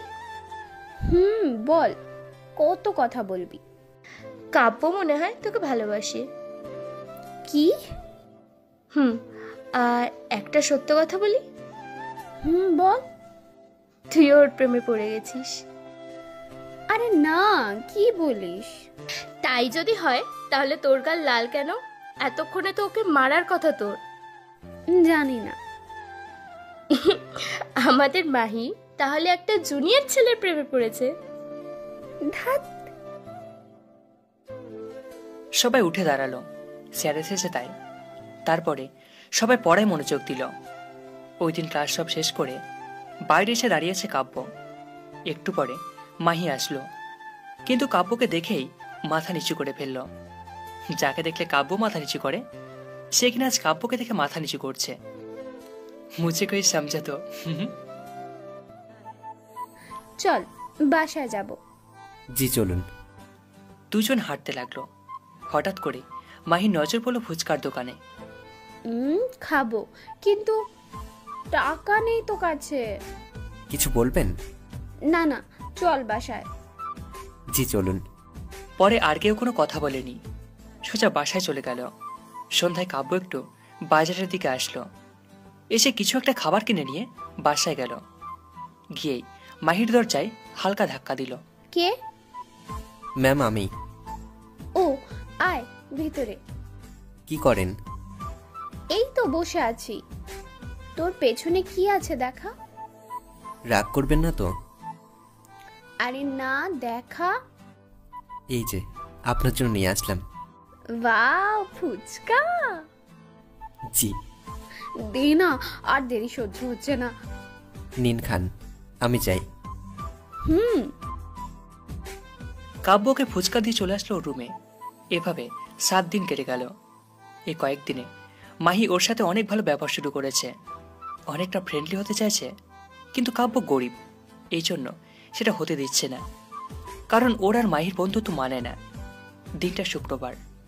কাব্য আজকে সন্ধ্যায় আবার মাহির জন্য ফুচকা নিয়ে আসলো। ম্যাম, আপনার জন্য। দে দে, পানি চলে এসেছে মুখে। এই নিন। আপনি খান, আমি যাই। কই যাবি? আমার রুমে যাব। এদিকে আয়। কেন? আসতে বলেছি, আসবি। বলুন। হ্যাঁ কর, কোনো কথা বলবি না। তারপরে কাব্য ভয়ে ভয়ে হাঁ করতে একটা ফুচকা ওর মুখে দিয়ে দিল। কাব্য তো অবাক, এটা ওর সাথে হবে ও কখনো কল্পনা করতে পারেনি। কি হলো, খা। একটু পরে হঠাৎ মাহি বলে উঠল, বিয়ে হয়ে গেলে কেমন হয়? কার? কেন, বুঝিস না? না তো। তোর আর আমার। কাব্য আর কোনো কথা না বলে ও রুম থেকে চলে আসলো। কারণ কাব্য এবার ভালোভাবে বুঝতে পারছে মাহি ওকে ভালোবাসতে শুরু করে দিয়েছে। কিন্তু কাব্যর সেটা মানায় না। কাব্য গরিব আর মাহি বড়লোক বাবার একমাত্র মেয়ে, তাই ওদের কোনো সম্পর্ক মানায় না। পরের দিন সকালে কাব্য রেডি হয়েছে ভার্সিটি যাওয়ার জন্য। এমন সময় মাহি ওর হাত ধরে টেনে নিয়ে গিয়ে গাড়িতে বসিয়ে মাহি গাড়ি ড্রাইভ করছে। তাহলে কোথায় যাচ্ছি আমরা? কাজী অফিস। কি? চুপ থাক। না, আমি কাজে অফিসে যাব না। কেন যাবি না? কেন? না, আমি কাউকে বিয়ে করব না। কাউকে বিয়ে করতে বলিনি তো, আমাকে বিয়ে করবি? না, একদম না। আপনাকে কেন বিয়ে করতে যাব? কেন, আমার মধ্যে খারাপ কি আছে? ক্লাসের প্রায় সব ছেলে আমার জন্য পাগল। এত ভাব মাইরেন না। আমার ক্লাস প্লাস আপনার ক্লাসের সহ ভার্সিটির অনেক মেয়ের ক্রাশ আমি। কি? মাহি গাড়ি ব্রেক করে থামলো রাস্তার পাশে। তারপরে কাব্যের দিকে তাকিয়ে থাকলো কিছুক্ষণ সময়। হঠাৎ কাব্যের দিকে এগিয়ে গিয়ে ওর গালে একটা কামড় দিল। আউচ! এটা কি হলো? ব্যথা দিলেন কেন? বেশ করেছি কামড় দিয়ে। কেউ আর কোনো কথা বলল না। মাহি আপন মনে গাড়ি চালিয়ে যাচ্ছে, আর কাব্য বসে আছে। কিন্তু সে এখনো জানে না যে সে কোথায় যাচ্ছে। প্রায় 1 ঘন্টা পরে একটা নদীর পাশে রাস্তায় গাড়ি থামিয়ে মাহি গাড়ি থেকে বের হলো। অন্য পাশে সে গাড়ির দরজা খুলে কাব্যকে বের করলো। তখন কাব্য কিছুই বলেনি, চুপচাপ বের হলো। চল ওদিকে যাব। কোন দিকে? কোন দিকে আবার? ওই যে নদীর তীরে। কেন? ওখানে গেলে কি হবে? তো সাহস তো দেখি দিন দিন বাড়ছে। চল আমার সাথে। চলুন। তারপরে হঠাৎ করে মাহি কাব্যের হাত ধরে হেঁটে হেঁটে যেতে লাগলো নদীর পাশে। বেশি না তো, মাত্র 2 মিনিট লাগলো। দুজন ওখানে বসলো। কাব্য মাহির থেকে অনেকটা দূরে বসলো। কিন্তু এ কি, কাব্য যতই সরছে মাহিও ততই কাছে আসছে ওর। বেচারা তো মহা বিপদে পড়লো। যদি কাছে এসে আবার কামড় দেয় গালে? ওই থাম তুই। এত কাছে আসছেন কেন? আমার ইচ্ছে হয়েছে আসছি, তাতে তোর কি? আমার কি মানে? আমার কাছে আসছেন আর আমাকে কি বলছেন আমার কি? হ্যাঁ বললাম তো। কি করবি শুনি? কি করব জানেন? হ্যাঁ বল শুনি। আমি চুপচাপ বসে যাব। বস, একটা কথা বলবো। জি বলুন। তোর হয়তো বিশ্বাস হবে না, কিন্তু সত্যি বলবো। জি বিশ্বাস হবে, আপনি বলুন। যেদিন তুই আমায় রক্ত দিলি, আর যখন সেটা জানতে পারলাম, তখন থেকেই তোকে একটু একটু ভালো লাগতো, কিন্তু কিছুই বুঝতে দেয়নি তোকে। তারপরে আরো কত কি হলো, তোকে পিটিয়ে নিলাম। তবে জানিস, ওদের এত মারতে বলিনি, ওরাই বেশি মেরেছে। বিশ্বাস কর, আমি শুধু বলেছিলাম এমনি 2-4টা থাপ্পড় মারতে। তুই সেদিন আমার আর ওদের কথা ফোনে শুনলি, সেটাও দেখেছি আমি। কিন্তু তারপরেও বাবাকে বা অন্য কাউকে কিছুই বললি না। এটাতে তোকে আরো বেশি ভালো লাগতে শুরু করে। রাত জেগে আমার অত্যাচার সহ্য করতি। তারপরে সেদিন তোর ঠোঁটে আমার ঠোঁটের স্পর্শ হয়। জানি না, এই আলতো ছোঁয়াতে তোকে ভালোবেসে ফেলেছি। আরো কত কি হলো। তারপরেও তোকে অনেক কষ্ট দিয়েছি, কিন্তু সবগুলোতেই তুই আমার অহংকারটা বন্ধ করে দিয়েছিস। তোকে যত কষ্ট দিয়েছি ততই সহ্য করেছিস তুই। তুই সত্যি একটা পাগল। জানি না এত কষ্ট দেওয়ার মাঝে কখন তোকে ভালোবেসে ফেলেছি। দেখ, আমার কোনো ভুল নেই। মারিয়ার থেকে তোর এত প্রশংসা আর নিজের চোখে দেখা এমন সরলতাকে ভালোবেসে ফেলেছি আমি। আমার দোষ নেই, সব দোষেই আমার বেহায়া মনটার। জানিস তো, মানুষের মনটাই এমন, কখন কাকে ভালো লাগে আর কখন কাকে ভালোবেসে ফেলে বোঝা বড় মুশকিল। তাছাড়াও তোকে কি করে ছাড়ি আমি বলতো? তোর রক্ত যে আমার শরীরেও আছে। এইসব কথা মাহি একবার বলে চুপ হয়ে গেল। ভুল কিছু কিন্তু বলেনি, কারণ মানুষের মনটা আসলে বেহায়া। কখন কার মায়ে পড়ে যায় সত্যি বোঝা মুশকিল। মায়ের এসব কথা শুনে কাব্য বড় বড় চোখ বের করে মায়ের দিকে তাকিয়ে আছে। কারণ আজকে কার মুখে কি শুনছে ও? ওকে নাকি পরীক্ষা করতে এত অত্যাচার করেছে। হায় রে মেয়ে রে, পরীক্ষা করার কত উপায় ছিল, কিন্তু এই মেয়ে অত্যাচারটা বেছে নিয়েছে। মাথায় ছিট আছে পাগলি মেয়েটার। অনেকক্ষণ চুপ থাকার পরে কাব্যই মুখ খুলল। কাব্যরও কিছুটা রাগ উঠছে। আপনি কি পাগলি নাকি? কি হলো? হ্যাঁ পাগলি। কখনো তো ভালোবাসিনি কাউকে, তাই ভালোবাসার মানুষকে কি করে পরীক্ষা করতে হয় জানি না। আমার দোষ কি? আর শোন, তুই রাজি হ বা না হ, আমার বাচ্চার বাবা হবি তুই। কি মাইয়া বলে কি এসব? না মানে, তোকে জোর করেই বিয়ে করব, তাই বোঝাতে চাইছিলাম আর কি। ও তাই বলেন, কিন্তু আমি আপনাকে বিয়ে করতে পারবো না। তোর কোনো বাহানা চলবে না আমার কাছে। চল চল, দুপুর হয়ে এলো, কিছু খেতে হবে। চলুন। আর কোনো কথা না বলে উঠে চলে আসলো। এসে গাড়িতে বসে মাহি নিচে আবার গাড়ি ড্রাইভ করতে লাগলো। সব ঠিক আছে, কিন্তু যাচ্ছি কোথায় আমরা? আপাতত একটা হোটেলে খাবার খাওয়ার জন্য। ওই যে একটা হোটেল। ও হ্যাঁ, চল খেতে যাই। যান, খেয়ে আসুন। আর তুই কি করবি? কেন, গাড়িতে বসে থাকবো। খাবি না? তোর না ক্ষুধা পেয়েছে? তা তো খুব। তাহলে খেতে চল। না, আমার কাছে খাওয়ার টাকা নেই। আমার অবস্থা এমনই হয়, মাঝে মাঝে টাকার জন্য খাওয়া হয় না। হাই রে কপাল রে, চল তো। মাহি ওকে আর কোনো কথা বলতে না দিয়ে হাত ধরে টেনে হোটেলে নিয়ে গেল। কয়েকটা লোক ওদের দিকে তাকিয়েছিল, কিন্তু মাহি সেসবের পাত্তা না করে চলে আসলো হোটেলে। তারপরে দুজনে পেট পুড়ে বিরিয়ানি গিলল, থুক্কু খেলো।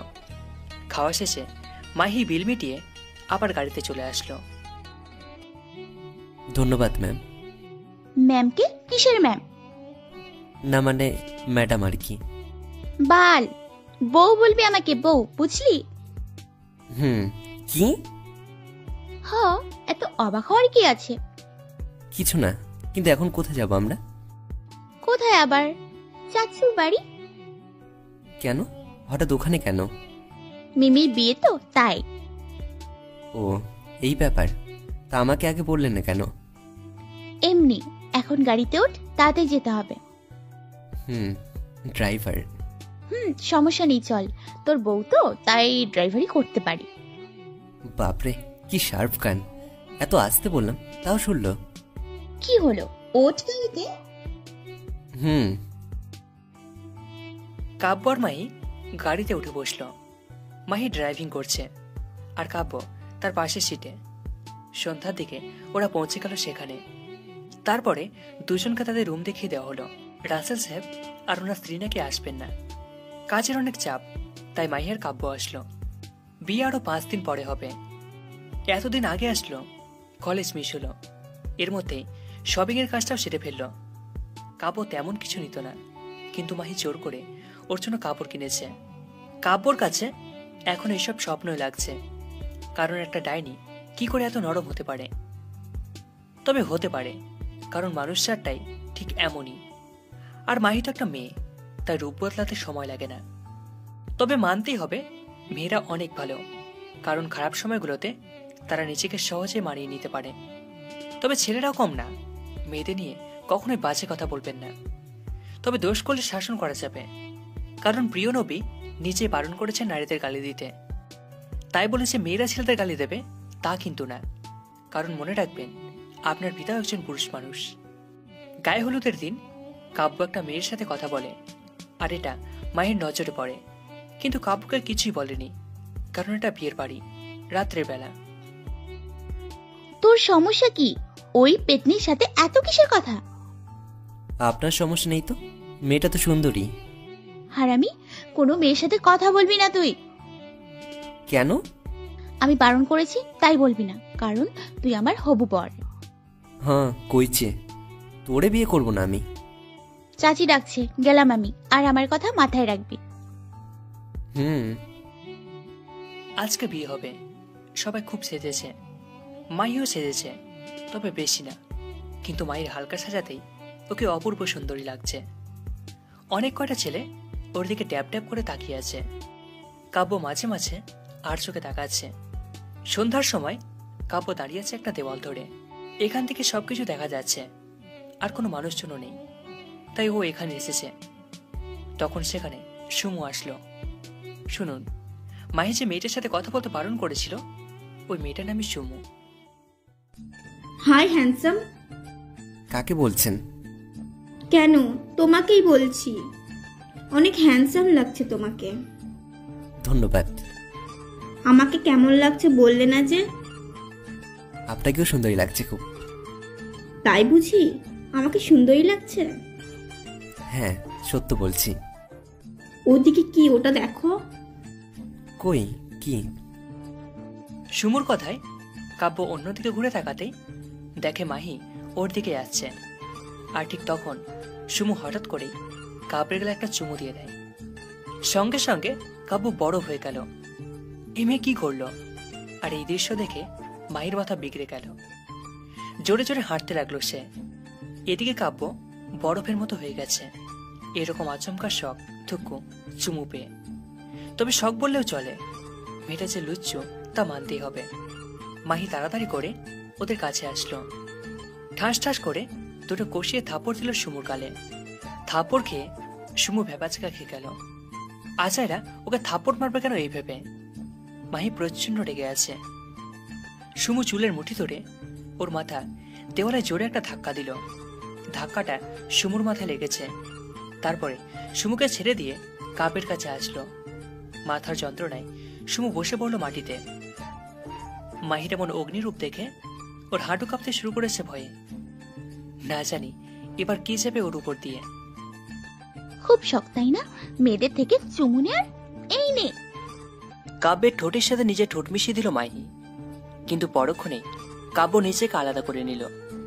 কাব্যের চেহারা দেখে বোঝা যাচ্ছে যে সে খুব রেগে আছে। হঠাৎ ঠাস করে একটা থাপড় বসিয়ে দিল মাহির গালে। মাহি একদম যেন আকাশ থেকে পড়ল। এতটা অবাক জীবনে কখনো হয়নি সে।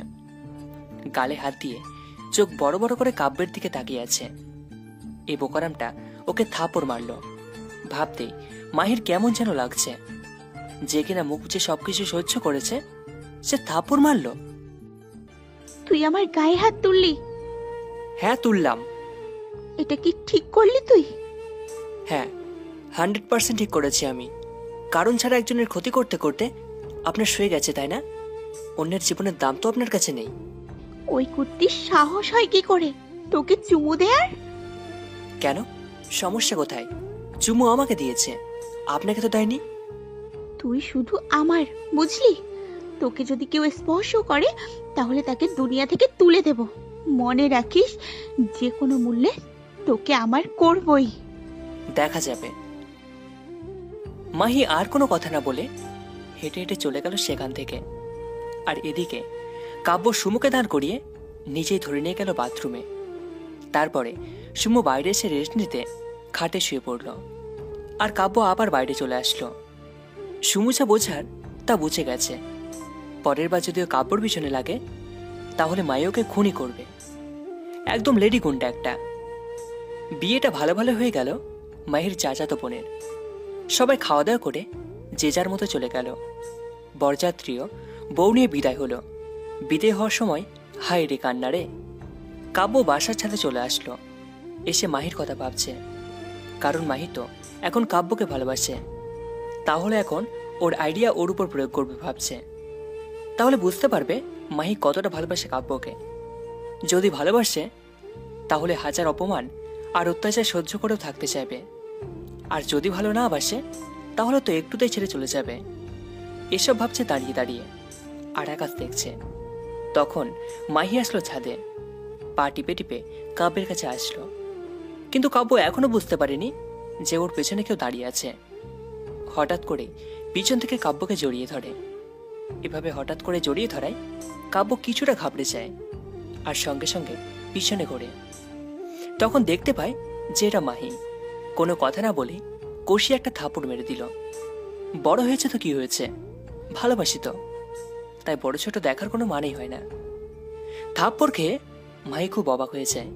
কারণ এত তাড়াতাড়ি একটা সহজ সরল ছেলে কি করে এতটা কঠিন মানুষ হতে পারে। কাব্য রাগী দৃষ্টিতে তাকিয়ে আছে।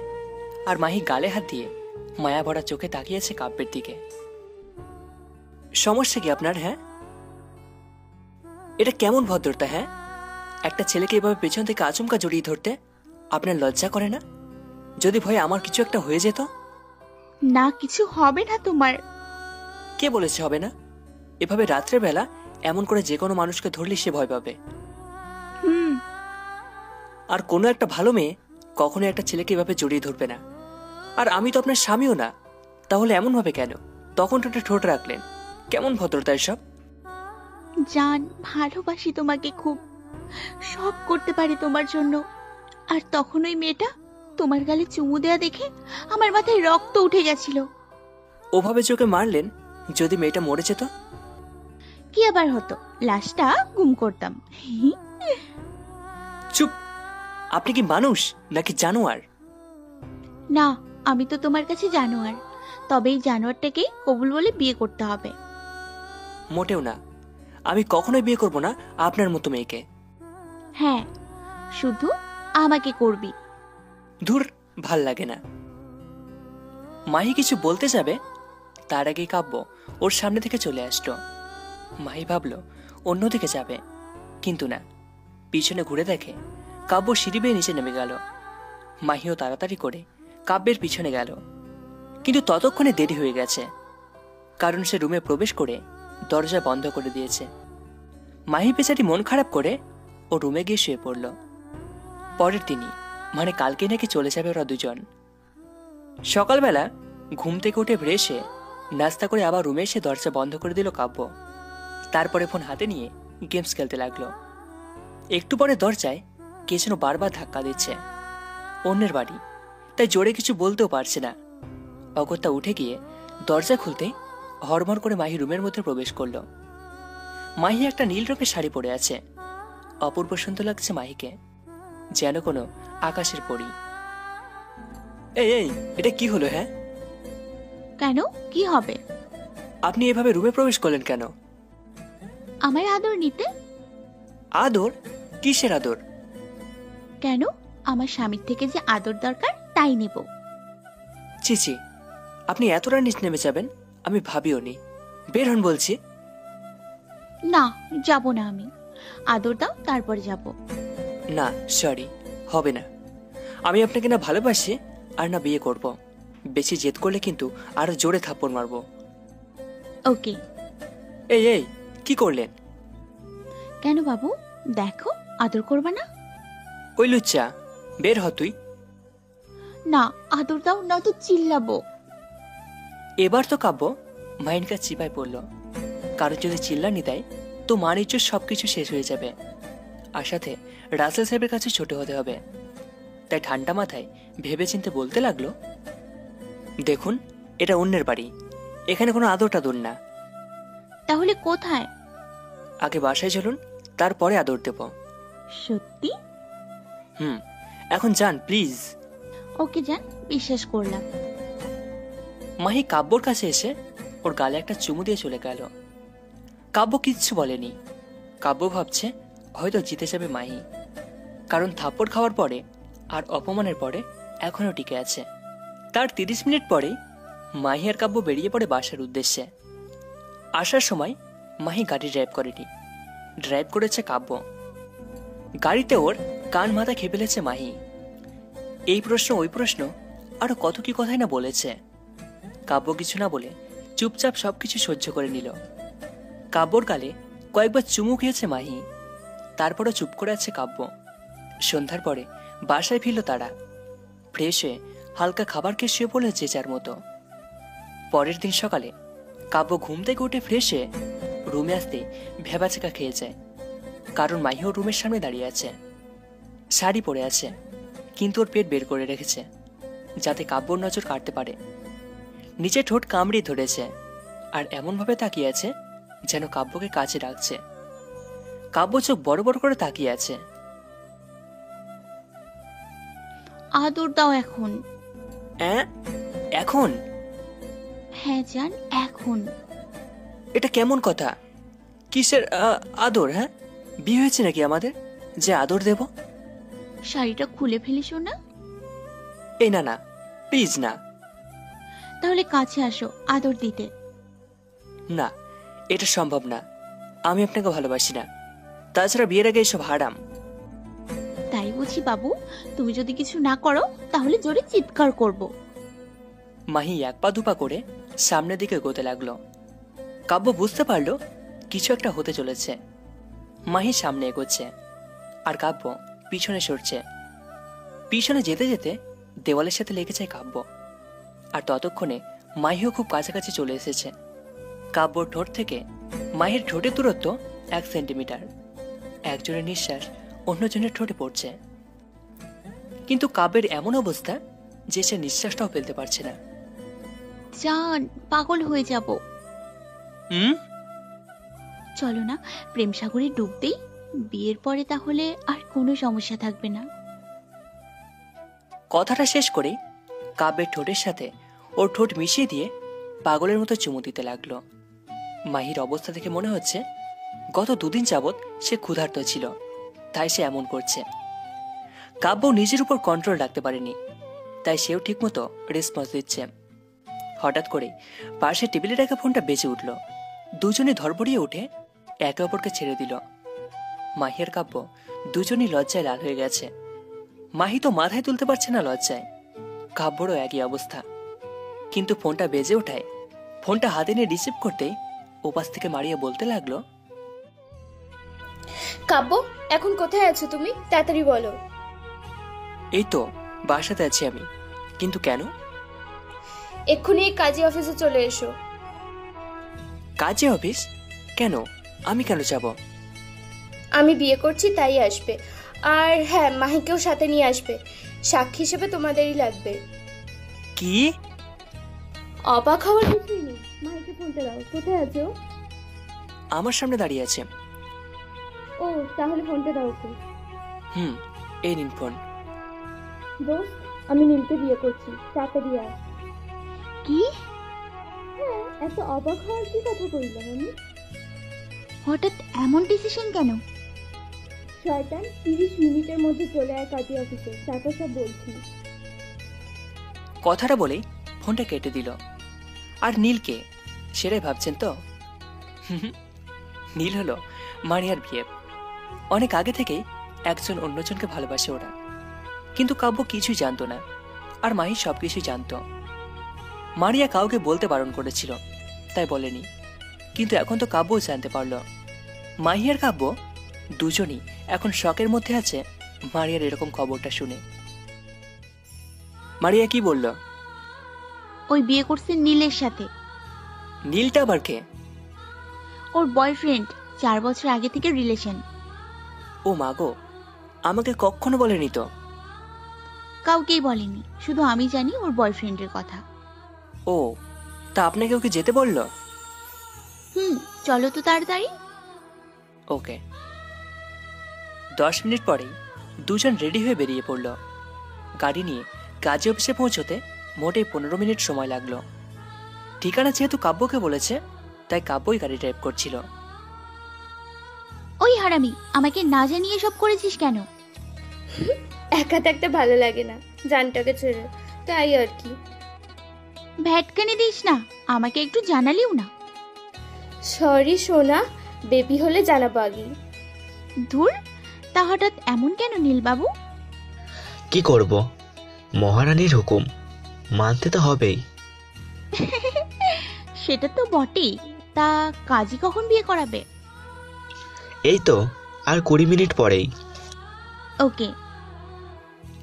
তারপরে কাব্য গিয়ে একটু কথা বলল ওদের সাথে। একটু কথা বলে কাব্য দূরে গেল। তখন মাহির সাথে আবার গল্প শুরু করে দিল তারা দুজন। কিছুক্ষণ পরে মারিয়ার নীল একটা জায়গায় বসলো। কাব্য একটু দূরে দাঁড়িয়ে দাঁড়িয়ে এসব দেখছে।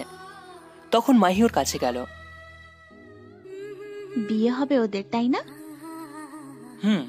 তা তো হবেই। আমারটা কবে হবে? তা আমি কি করে বলবো? না, আমার বিয়ে তো নির্ভর করে তোমার। বুঝলাম না। আরে, আমি তো তোমাকে বিয়ে করব, ভুলে গেলে? সরি, আমার দ্বারা সম্ভব না। ঠিক তখনই কাজী সাহেব আসলেন।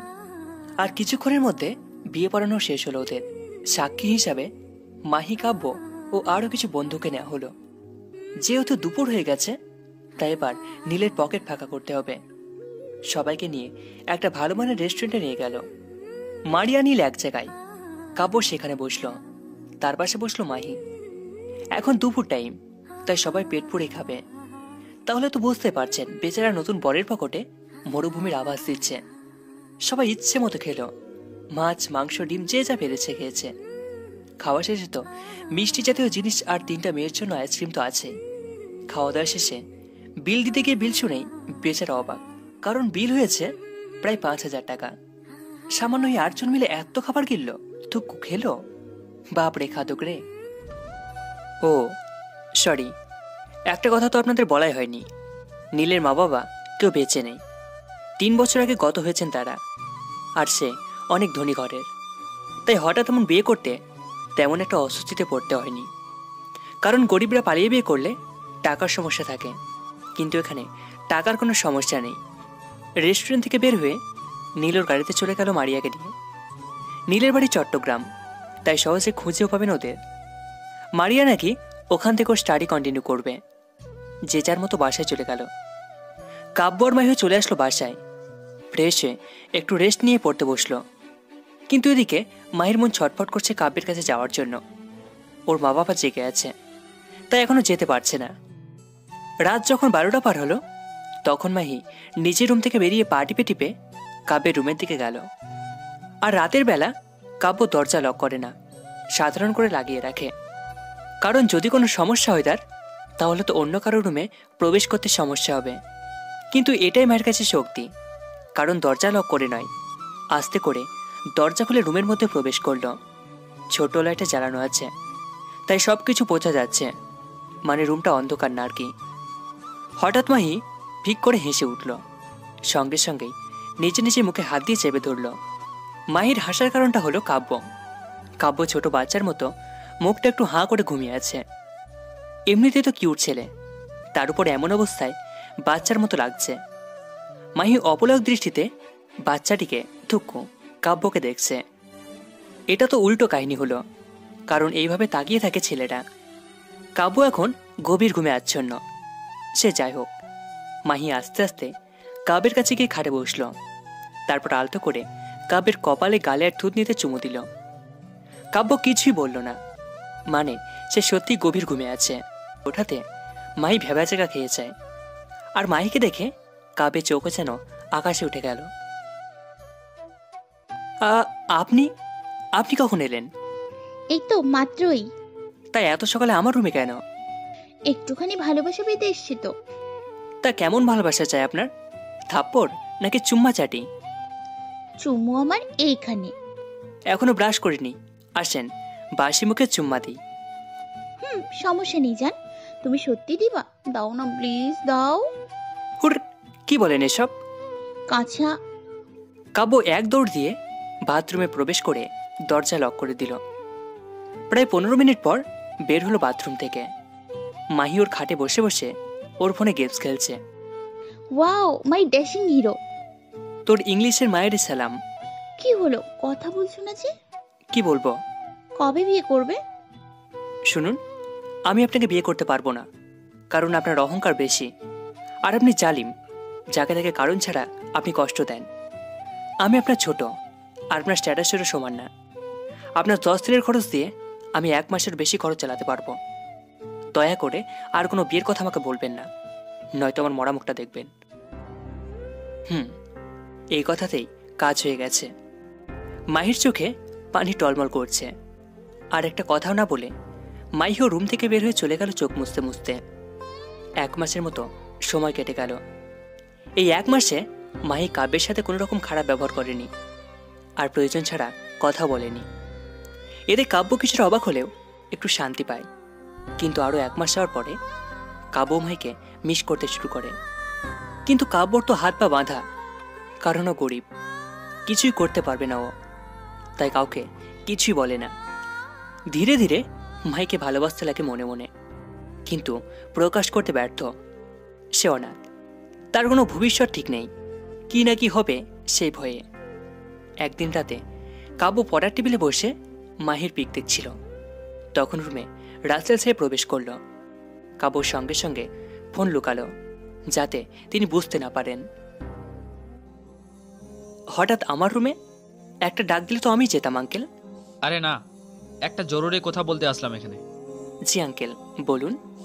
আমরা ভেবেছি মাহির বিয়ে দিয়ে দেব, আর পাত্রও ঠিক করেছি। এটা তো খুশির খবর। কথাটা শুনেই ওর বুকটা ফেটে যাওয়ার মতো হতে লাগলো। মনে হচ্ছে কেউ হাতুড়ি দিয়ে পিটাচ্ছে। অসহ্য কষ্ট হতে শুরু করলো, কিন্তু ওখানে কিছুই বুঝতে দিল না। আর পাত্রটা অন্য কেউ না, পাত্রটা হচ্ছে তুমি। কি? আমি? বাবা, না করো না তুমি প্লিজ, এই হাত জোড় করছি। আঙ্কেল, কি করছেন? তাহলে তুমি রাজি তো? কিন্তু আঙ্কেল, আমি যে আপনার স্ট্যাটাসের মানুষ না, তাছাড়া আমি অনাথ, আমার সঠিক কোনো জন্ম পরিচয়ও নেই। দেখো বাবা, মানুষ মানুষই হয়। ধনী গরিব ভেদাভেদ করতে গেলে ক্ষতি আমাদেরই হবে। আর তুমি অনেক সৎ আর নিষ্ঠাবান ছেলে। আমাদের উচিত ধনী গরিবের মধ্যে ভেদাভেদ না করা। সবাই ভেদাভেদ করে, সেই জন্যই দেশে এত গরিব, না হলে এত গরিব থাকতো না। তা ঠিক, কিন্তু হঠাৎ কোথা থেকে যেন মাহি আসলো। বাবা, তুমি নিচে যাও, আমরা আসছি। আচ্ছা মা। বলো, সমস্যা কি? কই সমস্যা? কিসের সমস্যা? সমস্যা তো নেই। তাহলে বাবার কথাই না বলছো কেন? তো কি বলবো? কেন, আমাকে ভালো লাগে না? বউ করে পেতে ইচ্ছে করে না আমাকে? না, করে না। কারণ বামুন হয়ে চাঁদে হাত দিতে চাওয়ার অভ্যাস আমার নেই। ও তাই নাকি? জি হ্যাঁ। সেই জন্য এখন মাইশার সাথে প্রেম করিস, তাই না? কি বলেন এসব? প্রেম করব কেন আমি? কেন, কথাটা তো সত্যই।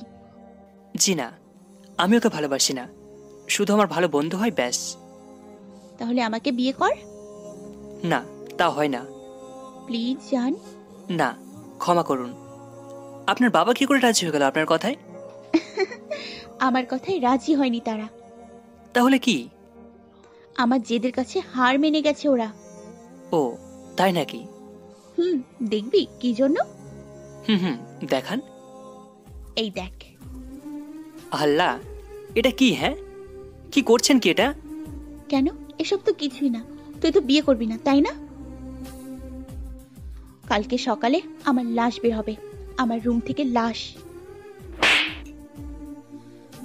কষিয়ে একটা থাপ্পড় মেরে দিল মাহির গালে। হঠাৎ থাপ্পড় মারায় কিছুটা হতবাক হয়ে গেল মাহি। কিন্তু কাব্যজিকে ভালোবাসে তা হয়তো জানে না। মাহির মুখে মরার কথা শুনে আর রাগ কন্ট্রোল করতে পারলো না, তাই থাপ্পড়টা মারল। আর ওই যে বললো না মায়ের নামের একটা মেয়ের কথা, আসলে সে কাব্যের বন্ধু হয়েছে নতুন, একই ক্লাসে পড়ে। তাই মাহি রাগের বশে এটা বলল। সমস্যা কি? ওইসব বাজে কথা কেন বলেন? বলেছিলাম তুই শুধু আমার, কিন্তু আমাকে তো বিয়ে করবি না, আর তোকে অন্য কারোর হতে দেখতেও পারবো না, তাই মরে যাওয়াই ভালো হবে। চুপ, বাজে বকবেন না একদম। বাজে না রে জান, সত্যি বলছি আমি। আর জানিস তো আমি যা বলি তাই করি। তো আচ্ছা দাঁড়া, তোকে নমুনা দেখাই। মাহি তাড়াতাড়ি করে দেওয়ালের কাছে গেল। দেওয়ালে 2 হাত দিয়ে মাথাটা সজোরে নিয়ে গেল দেওয়ালে, কিন্তু কাব্য এসে ওর কপালে হাত দিয়ে সরিয়ে আনে যাতে ওর কপালে না লাগে। মাহি কান্না শুরু করে দিয়েছে। ওই আটকালি কেন আমাকে? কি করছেন এসব? এমনিতে হাত কেটেছেন, আর ক্ষতি করতে হবে না। না, আমি মরে যাব, তোকে তো পাবো না, বেঁচে থেকে কি হবে? ওই চুপ, একদম কথা বলবে না। এইবার মাহিকে শক্ত করে বুকের মাঝে জড়িয়ে ধরল। ছাড় আমাকে, তোকে ছাড়া বাঁচতে চাই না। চুপ, আমি অন্য কারণ না। তাহলে কার তুই বল? তোমার। চুপ পাগলি, কেঁদো না। ভালোবাসি খুব। মাহির কানের কাছে মুখ নিয়ে গিয়ে ফিসফিসিয়ে বলল। আমিও জান, খুব ভালোবাসি তোমায়। এভাবে কষ্ট দিলে কেন? দেখছিলাম আমার পাগলিটা কতটা ভালোবাসে আমায়। কাঁদবে না, নয়তো আমার ক্ষতি করব। না না, প্লিজ না, কিছু করবা না তোমার, আমি কাঁদবো না। মাহির কপালে চুমু দিল আর শক্ত করে বুকের মাঝে জড়িয়ে ধরল। পরে দুজন নিচে গিয়ে সবাইকে বলে যে বিয়ে করতে কাব্য রাজি। আর ঠিক হয় আগামী 3 দিন পরেই তাদের বিয়ে। কারণ মাহি চায় যত তাড়াতাড়ি সম্ভব তাদের বিয়েটা যেন কমপ্লিট হয়, তাহলে কাব্যকে হারানোর ভয়টা থাকবে না তার। দেখতে দেখতে এই 3টে দিনে চলে গেল। আজকে সন্ধ্যার পর ভালো ভালো কাব্য এবং মাহির বিয়েটা হয়ে গেল। কোনো প্রকার ধুমধাম নেই, খুব সাধারণভাবে যাকে বলে আর কি। রাত এখনো 11:12। কাব্য 1 পা 2 পা করে গুটি গুটি পায়ে হেঁটে যাচ্ছে তার বাসর ঘরের দিকে। রুমের কাছে গিয়ে কোনো প্রকার ভয় না করে দরজা খুলে ভিতরে গেল। তারপর ভিতর থেকে দরজা লক করে দিল ভালো মতো। কাব্যকে দেখে মাহি বিছানা থেকে উঠে এসে কাব্যের পায়ে সালাম করতে যাবে, তখন মাহির হাত ধরে ওকে বুকে জড়িয়ে নেয়। না, তোমার স্থান তো আমার বুকে, ভুল করে এটা করবে না। তাই বুঝি? হ্যাঁ, আজকে যেন কিসের রাত? কেন, আমাদের বিয়ে হলো তো, মানে বাসর রাত। তা না হয় বুঝলাম, কিন্তু কথা হলো গিয়ে কি? আজকে রাত্রে নাকি বিড়াল মারতে হয়, কিন্তু বিড়াল তো দেখছি না। যা দুষ্টু, খুব ইচ্ছা নাকি বিড়াল মারার? না গো, বিড়ালটা যদি ঘুমোতে না দেয় তাই ওকে রুম থেকে বের করে দেবো আর কি। ওরে বুদ্ধুরে। মাহি কাব্যকে আর কোনো কথা বলতে দিল না। কাব্য ঠোঁটচোরা সে আয়ত্ত করে নিল তার ঠোঁট দিয়ে। কাব্য ভালো রেসপন্স দিচ্ছে চুমুতে, কিন্তু এখন তো মাহির বিয়ে করাবো, আর মায়ের ভাবমূর্তি বলছে যে সে পাগল হয়ে গেছে। পাগলের মতো কাব্য ঠোঁটে চুমু দিচ্ছে। প্রায় 4 মিনিট পরে ছেড়ে দিল। দুজনই হাঁপাতে লেগেছে। জান, বলো। আই লাভ ইউ জান। লাভ ইউ টু জান পাখি। আমার আজকে এত নেশা নেশা লাগছে কেন? ও মা, কেন? জানি না। আসলে বাবুটা লজ্জা পেয়েছে। চলো তো দেখি কত মারতে পারো বিড়াল। কাব্য কিছু বলতে যাবে, তার আগেই ওর পাঞ্জাবির কলার ধরে টেনে খাটের উপর নিয়ে গিয়ে ফেলে দিল ওকে। আচমকা মাহির এমন ব্যবহারে কিছুটা অবাক হয়, কিন্তু পরক্ষণেই সব কিছু মিলিয়ে যায় দুজনেরই। ভালোবাসার সাগরে ডুবতাই তারা। আবারও একটা ইতিহাস পয়দা হলো, যেটা আপনাদের না জানলেও চলবে। বিয়ে হওয়ার 1 সপ্তাহ পরে ওরা আজকে ভার্সিটি যাচ্ছে। এই 1 সপ্তাহ শুধু রোম্যান্স, গল্প, ভালোবাসা, ঘোরাঘুরিতে কাটিয়ে দিয়েছে। বলতে গেলে মাহির পুরো পরিবার এখন অনেক খুশি, কারণ তাদের জেদি অহংকারী মেয়েটা এখন বউয়ের মতো আচরণ করে, সবার জন্য রান্না করে। যতই কাজের বোয়া থাক, মাহি নিচে যা রান্না করে তা কাব্যকে খাওয়ায়। আর হ্যাঁ, বলে রাখি, মাহির হাতে রান্না কোনো জবাবই হয় না, এক কথায় যাকে বলে অসাধারণ।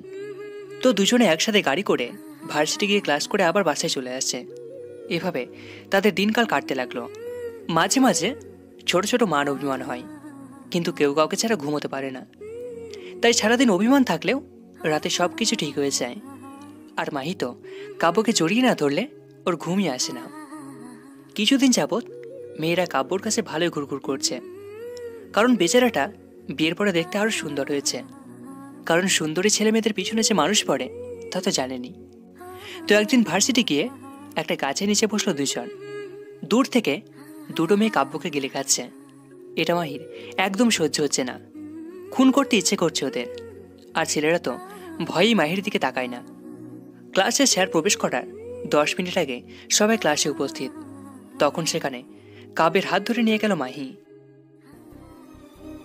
প্রিয় ভাই ও বোনেরা, একটা কথা কান খুলে শুনে রাখো, কাব্য আমার স্বামী হয়। আমাদের বিয়ে হয়েছে প্রায় 2 মাস হলো, তাই কেউ এর দিকে নজর দিবা না, নয়তো চোখ তুলে কুকুর দিয়ে খাওয়াবো। আর কেউ তাকাবে না, যাও ক্লাসে যাও বউ আমার। যাচ্ছি, তবে তোমরা সবাই মাথায় রাখবা, এটা বলে দিলাম। জান, থ্রেড দেওয়া হয়েছে তো। যাচ্ছি। মাহি চলে গেল ক্লাসে। মাহির বলা কথাগুলো শুনে সবাই অবাক, আর কয়েকটা লুচ্চা মেয়ে তো আরো বেশি অবাক, কারণ তাদের খাবার আশা পূরণ হলো না। ক্লাস শেষে বাসায় চলে আসলো। এসে ফ্রেশ হয়ে রেস্ট নিয়ে পড়তে বসলো কাব্য, আর মাহি গেল রান্না করতে। রাত 10:30 সবাই একসাথে খেতে বসলো। আজকে খাসির মাংস রান্না হয়েছে, কাব্যের প্রিয় খাবার এটা। সবাই খাওয়াতে মন দিল। প্রতিদিন যতটুকু খায় তার থেকে একটু বেশি খেলো সবাই, কারণ তরকারির স্বাদ লাজবাব। রাত 11:45 মাহি একটা কালো শাড়ি পরে আয়নার সামনে দাঁড়িয়ে চুলে চিরুনি করছে, আর কাব্য সেটা খাট থেকে বসে বসে দেখছে অপলক দৃষ্টিতে। হঠাৎ করে উঠে মাহির কাছে গেল। মাহি কিছু বুঝে ওঠার আগে পিছন থেকে তলপেটে হাত দিয়ে হাতটা পেটের মাঝ বরাবর নিয়ে রাখলো, আর চুলের মধ্যে নাক ডুবিয়ে দিল। হঠাৎ আচমকা এমন হওয়ায় মাহির পুরো শরীর কেঁপে ওঠে, আর হাত থেকে চিরুনিটা নিচে মেঝেতে পড়ে যায়। কাব্য একটু পর পর মাহির কাঁধে ছোট্ট একটা চুমু দিচ্ছে, আর মাহি কেঁপে কেঁপে উঠছে। আহা, তোমার চুলের মাতাল করা সুগন্ধটায় পাগল হয়ে যাব। মনে হয় তুমি শ্যাম্পুর বদলে নেশা জাতীয় কিছু মেখেছো চুলে, সেই জন্য আমি ঠিক থাকতে পারিনি। ইস, আমার বরটা দেখছি একদম রোমান্টিক মুডে শিফট হয়ে গেল। আজকে কোনো মেয়ে কি তাকিয়েছে নাকি তোমার দিকে? না জান, কেউ না। আজকে এমন করলে কেন? আমি সবার এবং সবকিছুর ভাগ দিতে পারবো। কিন্তু তোমার ভাগ তো দূরের কথা, তোমার দিকে কেউ তাকালেও তাকে খুন করে ফেলবো। ও মা, তাই? হ্যাঁ তাই। মাহিকে আর কোনো কথা বলতে দিল না কাব্য। ওকে কোলে তুলে নিল, হেঁটে হেঁটে খাড়ের কাছে নিয়ে গিয়ে শুয়ে দিল মাহিকে। মাহি কাব্যকে টান দিল। কাব্য টাল সামলাতে না পেরে মাহির উপরে পড়ল। মাহি ভিক করে হেসে দিল, কাব্য ভারসাম্য ঠিক রাখতে পারেনি বলে। এখন হয়তো তারা আবার ভালোবাসার সাগরে ডুব দিতে ইচ্ছুক, তবে সেটা তাদের পার্সোনাল ব্যাপার, আপনাদের বলবো না। আরও একটা ছোট্ট সুখী পরিবারের সৃষ্টি হলো।